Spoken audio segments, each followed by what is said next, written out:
Hello students आज का हमारा टॉपिक है working capital management and finance. तो चलिए आज का वीडियो हम शुरू करते हैं।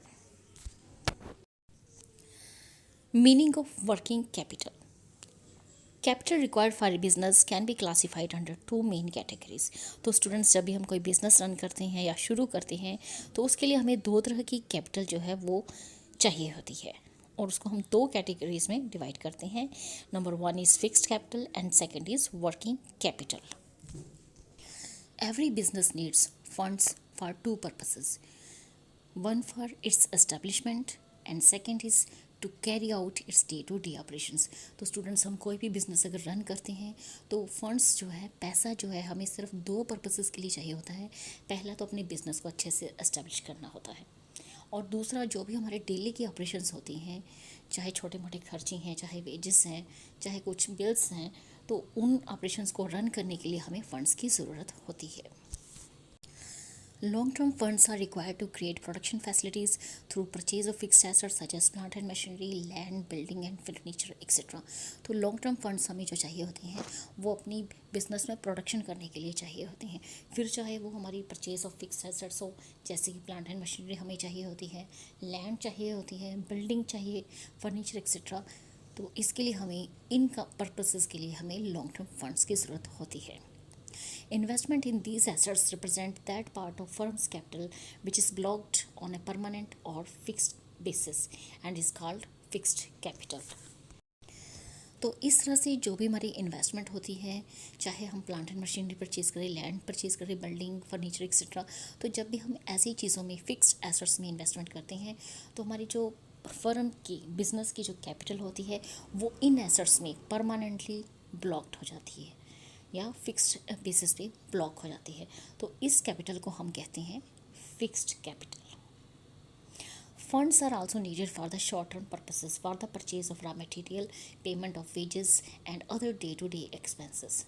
और दूसरी तरफ जो हमें फंड्स जो हैं, पैसा जो है, हमें अपने छोटे छोटे शॉर्ट टर्म पर्पसेस के लिए भी चाहिए होता है। जैसे कि हमने प्रोडक्शन के लिए रॉ मटेरियल परचेज़ करना है, लेबर को वेजेस देनी है, और हमारे डे टू डे छोटे मोटे जो खर्चे होते हैं वो सारे हमने पे करने हैं। These funds are known as working capital. तो जो भी हमारे डेली के ऐसे छोटे मोटे खर्चे हैं, चाहे रॉ मटेरियल परचेज़ करना, चाहे वेजेस पे करनी है, या डे टू डे एक्सपेंसेस हैं, तो इस तरह के फंड्स को हम कहते हैं वर्किंग कैपिटल।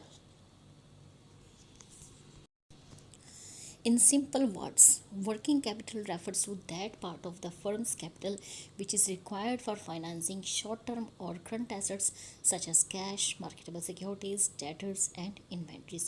तो बिल्कुल ही सिंपल शब्दों में वर्किंग कैपिटल हमारी फर्म की ऐसे कैपिटल से डील करती है जो कि हमारे शॉर्ट टर्म या करंट एसेट्स को फाइनेंस करती हैं, जिसमें करंट एसेट्स में हमारी क्या आती है, जैसे कि कैश आते हैं, मार्केटेबल सिक्योरिटीज़ आती हैं, डेटर्स आते हैं, इन्वेंट्रीज आती हैं।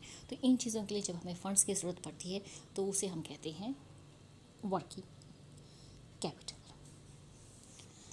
Funds thus invested in current assets keep revolving fast and are being constantly converted into cash. तो इस तरह से जो भी फंड्स हम करंट एसेट्स में इन्वेस्ट करते हैं वो क्या होता है, बड़े ही फास्टली रिवॉल्व करता है और बड़ी ही जल्दी हम उसे कैश में कन्वर्ट कर सकते हैं।